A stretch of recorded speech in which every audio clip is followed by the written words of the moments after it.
বনগাঁর প্রাক্তন পুরপ্রধান শঙ্কর আঢ্যের জমি নিয়ে দিন দিন নানা তথ্য সামনে চলে আসছে। এবার এলো বাংলাদেশ এবং দুবাইয়ের যোগ। বনগাঁর প্রাক্তন পুরপ্রধান শঙ্কর আঢ্যের সঙ্গে এবার বাংলাদেশের কোনো প্রভাবশালীর যোগ রয়েছে বলে সন্দেহ প্রকাশ করেছে কেন্দ্রীয় তদন্তকারী দলের আধিকারিকরা। তারা মনে করছেন যে বিভিন্নভাবে বাংলাদেশ এবং দুবাইয়ে বাংলার টাকা পৌঁছে গিয়েছে। সেই একাধিক বিষয়ে এবার ইডি তদন্ত করে দেখছে। রেশন দুর্নীতি মামলায় রাজ্যের মন্ত্রী জ্যোতিপ্রিয় মল্লিকের গ্রেফতারির পর বেশ কয়েকজন কিন্তু কেন্দ্রীয় তদন্তকারী দলের রাডারে চলে আসে, যাদের মধ্যে অন্যতম ছিলেন শঙ্কর আঢ্য। শঙ্কর আঢ্যকে গ্রেফতার করেছে ইডি। এবার ইডি নতুন করে তদন্ত শুরু করেছে।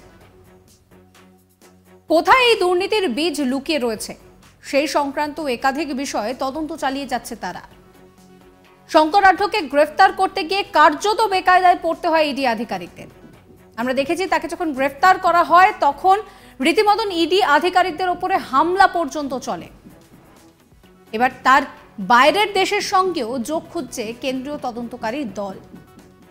রেশন দুর্নীতির টাকা এবার কোথা থেকে কোথায় কোথায় ব্যবহৃত হয়েছে সেই বিষয়টাই এখন তদন্ত করে দেখতে চাইছে কেন্দ্রীয় তদন্তকারী দলের আধিকারিকরা।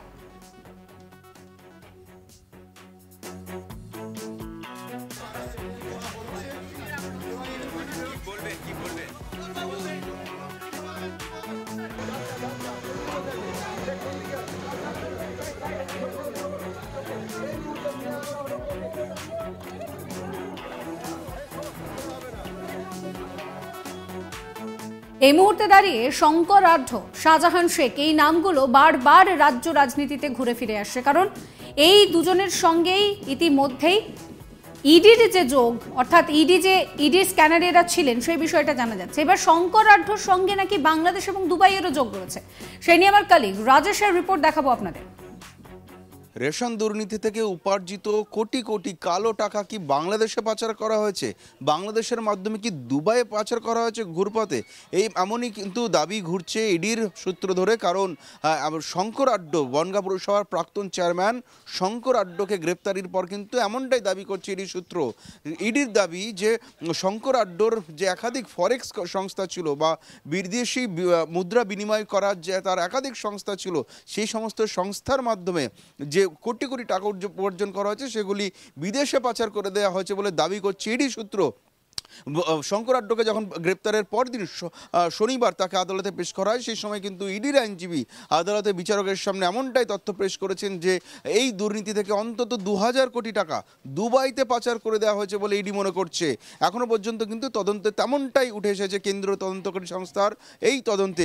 রেশন দুর্নীতি মামলার সূত্র ধরে যখন জ্যোতিপ্রিয় মল্লিককে গ্রেপ্তার করা হয় তারপর থেকে কিন্তু তার সমস্ত কর্মকাণ্ড সম্পর্কে একাধিক বিস্ফোরক তথ্য উঠে আসে ইডির হাতে। এবং জ্যোতিপ্রিয় মল্লিকের দুই সাগরেদ শঙ্কর আঢ্য এবং শেখ শাহজাহানের নামও কিন্তু ইডির কাছে আসে। এবং যে জ্যোতিপ্রিয় মল্লিক যে চিঠি লিখেছিলেন, যে চিঠি তার কন্যা প্রিয়দর্শিনী মল্লিকের হাত থেকে উদ্ধার করেছিল কেন্দ্রীয় নিরাপত্তা বাহিনী এবং যা পরবর্তীকালে পৌঁছে যায় ইডির হাতে, এবং সেখান থেকে কিন্তু শঙ্কর আঢ্য এবং শেখ শাহজাহানের নাম হাতে আসে ইডির কাছে।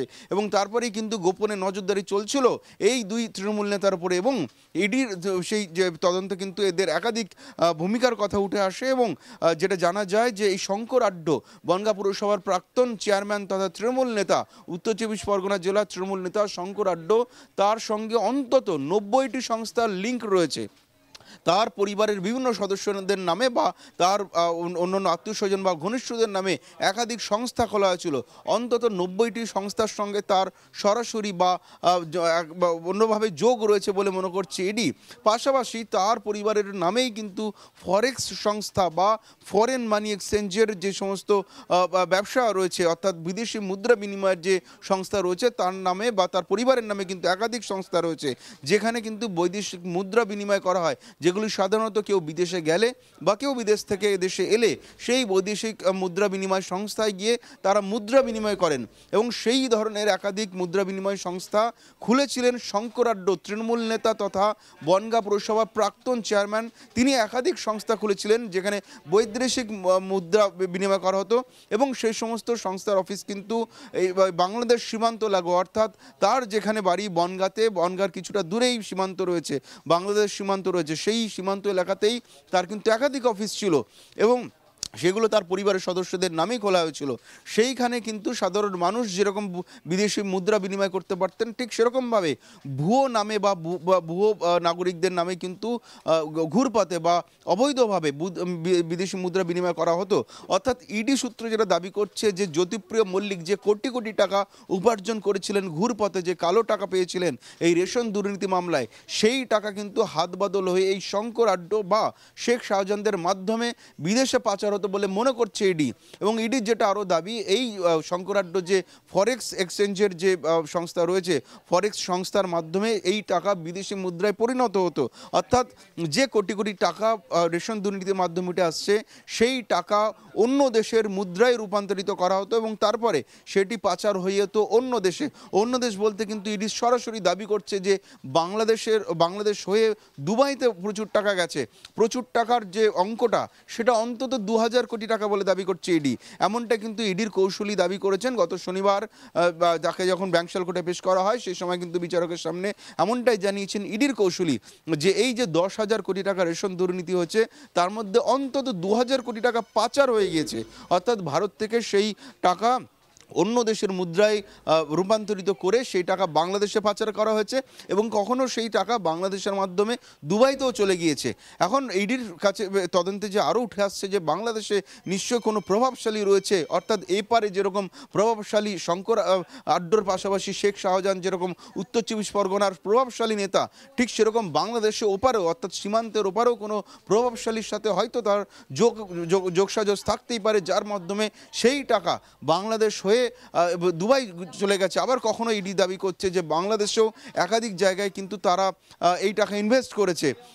বাংলাদেশের বিভিন্ন নির্মাণ সংস্থা সহ একাধিক ব্যবসাতেও কিন্তু এই শেখ শাহজাহান বা শঙ্কর আড্ডদের কোটি কোটি টাকা ইনভেস্ট করা হয়েছে বলে মনে করছে ইডি। বাংলাদেশে ইনভেস্টমেন্টের পাশাপাশি সেই টাকা বাংলাদেশের একাধিক প্রভাবশালী হয়েও সেই টাকা ঘুরে গিয়েছে দুবাইতে। অর্থাৎ যে অভিযোগ ইডির তরফে উঠে আসছে যে এই যে 10,000 কোটি টাকা দুর্নীতি বলা হচ্ছে, এই রেশন দুর্নীতি মামলা যে 10,000 কোটি টাকা দুর্নীতি বলা হচ্ছে, সেই 10,000 কোটি টাকার মধ্যে 2,000 কোটি টাকার খোঁজ কিন্তু এই মুহূর্তে ভারতবর্ষেই নেই। সেই টাকা ইতিমধ্যেই বিদেশে পাচার হয়ে গিয়েছে এবং যেটা বলা হচ্ছে এই শেখ শাহজাহান এবং শঙ্কর আড্ড এনাদের মাধ্যমেই নাকি বাংলাদেশে টাকা পাচার করতেন জ্যোতিপ্রিয় মল্লিক, ধৃত প্রাক্তন খাদ্যমন্ত্রী তথা রাজ্যের বর্তমান বনমন্ত্রী। তিনি যে টাকা উপার্জন করেছিলেন ঘুরপথে কালো টাকা বলে দাবি করা হচ্ছে ইডির তরফে, সেই টাকা এই শঙ্কর আড্ড বা শেখ শাহজাহানদের মতন আরও বিভিন্ন এজেন্টদের মাধ্যমেই বাংলাদেশে পাচার করা হচ্ছিল এবং ইডির দাবি সেই বাংলাদেশের কোনো প্রভাবশালীকেও তারা কাজে লাগাচ্ছিলেন, যারা সেই টাকা বাংলাদেশেও বিভিন্ন নির্মাণ শিল্প সহ বিভিন্ন ব্যবসায় এই টাকা ইনভেস্ট করছিল এবং সেই টাকা ঘুরপথে শুধু বাংলাদেশেই থাকছে না, সেই টাকা কিন্তু দুবাইতেও পাচার হয়েছে। এইভাবে কিন্তু রেশন দুর্নীতি মামলার বহু টাকা পশ্চিমবঙ্গ থেকে কোটি কোটি টাকা বেরিয়ে গেছে আমাদের প্রতিবেশী দেশ বাংলাদেশ, বা তারপরেও সুদূর দুবাইতেও সেই টাকা গিয়ে পৌঁছেছে বলে মনে করছে ইডি সূত্র। সমস্ত খবরের আপডেটের জন্য অবশ্যই সাবস্ক্রাইব করতে ভুলবেন না আজ তাক বাংলার ইউটিউব চ্যানেলকে, ফলো করবেন আজ তাক বাংলার হোয়াটসঅ্যাপ চ্যানেলও।